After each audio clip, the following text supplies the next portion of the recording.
నమస్తే welcome to our channel నేను మేసిరి ఇప్పటివరకు చూస్తున్నట్టయితే వైసీపీ నుంచి పక్క పార్టీల వైపు చూసిన నేతల్ని చూసాం కాకపోతే కొన్ని సార్లు అటు ఇటు అవుతది కదా అయితే పక్క పార్టీల నుంచి వైసీపీకి కూడా వచ్చే నేతలు లేరు అని మనం మాట్లాడుకోకుండా ఉండడానికి కొంతమంది నాయకులు అయితే వైసీపీలో కూడా జాయిన్ అవుతున్నారు అయితే ఇదే క్రమంలో అప్పుడు తను మాట్లాడిన ఎవరైతే వైసీపీలో చేరారో ఆ నాయకుడు అప్పుడు మాట్లాడిన మాటలు ఇప్పుడు మాటలు అంటే ఏదైతే పార్టీ కండువ కప్పుకున్న ఈ వీడియో ఆ వీడియో అయితే సోషల్ మీడియాలో వైరల్ అవుతుంది అసలు ఏం జరుగుతుంది సో ఈ అంశాన్ని మనకి వివరించడానికి మనతో పాటు ఉన్నారు TDP official spokesperson Suryadevara Latha గారు. నమస్కారం మేడం. నమస్తే. మనం ఇప్పటివరకు మనం చూసుకున్నట్టయితే వైసీపీ నుంచి రోజుకొకరు చొప్పున అంటే మనం మాట్లాడుకున్న ఇన్ని రోజుల నుంచి చూస్తే ఒకరి గురించి అయినా మాట్లాడడం ఈ రోజు ఈ నాయకుడు వేరే పార్టీకి వెళ్ళారు రాజీనామా చేశారు అని చెప్పేసి కానీ ఇప్పుడు చూస్తున్నట్టయితే జనసేన పార్టీ నుంచి పోతిన మహేష్ అని చెప్పేసి తను ఇప్పుడు వైసీపీ కండువ కప్పుకున్నారు. సో దీని అసలు మనం ఎలా చూడాలంటారు? అంటే ఎక్కడ ఉద్యోగం లేకపోతే జగన్మోహన్ రెడ్డి ఉద్యోగం ఇస్తాడు అన్నట్టుంది. ఎందుకంటే అక్కడ ఎక్కడా కూడా వేకెన్సీ లేవు. ఎందుకంటే కూటమితో కలిసిన తెలుగుదేశంలో కూడా జనసేన బీజేపీ తెలుగుదేశం ఉండటంలో ఇప్పుడు తెలుగుదేశం వాళ్ళకు కూడా చాలా మందికి సీట్లు సర్దుకోలేని పరిస్థితిలో ఉన్నాం. ఎందుకంటే అన్ని నియోజకవర్గాల్లో మేమే పోటీ చేస్తామనే ఒక ఇది ఉండింది కాబట్టి ఖచ్చితంగా మా కేడర్ అంతా కూడా అనుకుంటారు కదా మేమే నిలబడాలి అనేది ఉంటుంది కదా. సో అలా అనుకున్న టైంలో పొత్తుల్లో కుదరటమే కానివ్వండి కొన్ని చోట్ల సీట్లు త్యాగాలు చేయటమే కానివ్వండి అది మా ఒక తెలుగుదేశంకే కాదు కదా అలాగే జనసేనకి నాయకుల్లోనూ వాళ్ళల్లోనూ ఉంటుంది బీజేపీ వాళ్ళలో కూడా ఉంటుంది ఆబ్వియస్లీ. ఎందుకంటే ఇప్పుడు కాకపోతే మాకు తెలుగుదేశంలో కానీ చాలామంది ఇట్లా ఉన్నప్పుడు చాలామంది నిరుత్సాహం అనేది ఉండాలి కానీ ఎక్కడ అంత కనపడడం లేదు. ఎందుకంటే చూసాం గత కొద్ది రోజుల్లో చూస్తే వైసీపీలో ఉన్న ఎమ్మెల్యేలు ఎంపీలు అందరూ వచ్చి అన్ని పార్టీలో చేరుతుంటే అసలు ఇతను గురించి మనకు పోతిని మహేష్ గారు ఎప్పుడు కూడా మనకు అంత ఒక చెప్పుకోదగ్గ అంత కేడర్ లీడర్ కూడా మనకు కాదు. ఎందుకంటే గతంలో ఆయన కూడా ఒక ట్వీట్ ఎక్కడో చెప్పారు కూడా నేను కానీ ఈ జనసేన కండువా తప్ప ఇంకా వేరే కండువా ఏదైనా వేసుకుంటే కొబ్బరి బొండాలు కొట్టే కత్తితో నా మెడను నరకొచ్చు అని చెప్పేసి ఆయన చెప్పాడు. ఎవరైనా కూడా నరకొచ్చు. అది ఏంటంటే ఆ వీడియోని మీరు ధైర్యంగా జనసేన అధినేత పవన్ కళ్యాణ్ కూడా చూపెట్టండి అని చెప్పి ధీమా వ్యక్తం చేశాడు ఆయన. అలాంటి వాళ్ళు ఇప్పుడు కొంతమంది వెళ్ళారంటే ఇప్పుడు వాళ్ళకి ఏంటంటే ఒక ఏదో ప్లాట్ఫామ్ కావాలి. ఇప్పుడు చూసాం కేసీఆర్ నాని గారు వెళ్ళారు ఏం జరిగింది ఆయనకి అక్కడికి వెళ్ళిన మూలన వచ్చిన లాభం ఏంటో చెప్పండి. సో ఎంపీ సీట్ ఇస్తారనా? సో ఇచ్చినా ఆడ గెలిచే పరిస్థితి ఉందా? వైసీపీలో వెళ్ళిన వాళ్ళు గెలిచే పరిస్థితి లేదు. సో అక్కడ సీట్ ఇస్తాడనే దానికి అది లేదు. సో ఎందుకు వెళ్ళి కప్పుకున్నా అంటే ఏదో మేము సాధిస్తామని వెళ్ళిన వాళ్ళే ఏమీ చేయలేకపోతున్నారు ఒక ఎంపీ లాంటి వాళ్ళే. సో ఇలాంటి వాళ్ళు వెళ్ళిన మూలాన దీనికి వచ్చిన నష్టం ఏమీ లేదు కదా. దీనికి వచ్చి తెలుగుదేశం పార్టీకే కానివ్వండి జనసేనకి కానీ బీజేపీకి కానీ వచ్చిన నష్టం. ఎందుకంటే ఓటేయాల్సింది ప్రజలు, నిర్ణయించాల్సింది ప్రజలు. సో ఒక నాయకుడు చెప్తే ఓట్లు పడిపోతాయి అని అనుకుంటే అలాంటి ఆయన ఉండాలి అని అనుకుంటే ఆయనకు అంత స్టామినా ఉందనుకుంటే పవన్ కళ్యాణ్ గారే వదులుకోరు కదా, ఆయనే సీట్ ఇచ్చుకుంటారు కదా.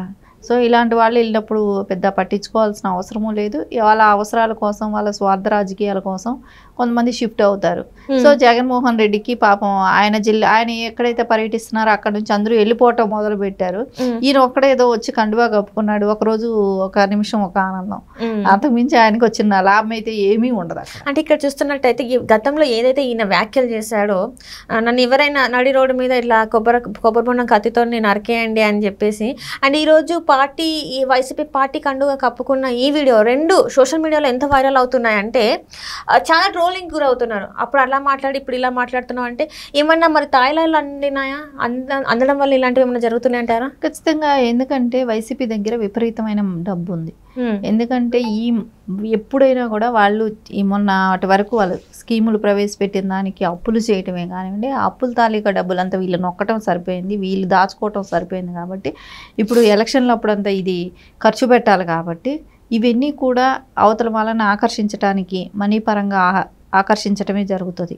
అంతకుమించి అయితే వాళ్ళ దగ్గర అంటే కొంతమంది ఎలా అంటే పదవి లేకపోయినా పర్లేదు డబ్బిస్తే చాలు వెళ్ళి పని చేస్తున్నట్టు, పని చేసినా చేయకపోయినా ఆ పార్టీలో ఉన్నామని అనిపించుకుంటే డబ్బులు అంటూ వస్తాయి కదా అని. సో ఎవరి అవసరాలు వాళ్ళవి. ఎవరు కంఫర్ట్ అది చూసుకుంటున్నారు. సో ఖచ్చితంగా అలాంటి వాళ్ళే వెళ్తారు అక్కడికి. ఇంకా వేరే వాళ్ళు వెళ్ళే అవకాశమే లేదు. ఓన్లీ మనీ తప్ప ఇంకా వేరే ఇప్పుడు బెదిరిస్తే భయపడేవాడు కూడా ఉండడు. ఎందుకంటే ఆపద్ధర్మ సీఎంగా ఉన్నాడు కాబట్టి ఇప్పుడు మనీనే పనిచేస్తుంది. అంటే ఆల్రెడీ ఇప్పుడు ఏంటంటే 10,000 కోట్ల రూపాయల డంప్ జగన్మోహన్ రెడ్డి గారు చేశారని చెప్పేసి ఒక వార్త అయితే వైరల్ అవుతుంది. అందులో ఆల్రెడీ మొదటి విడతగా 3,500 కోట్ల రూపాయలు అయితే బయటకు వచ్చేసి మొదటి విడతగా ఇచ్చేసారు, పనిచేశారు.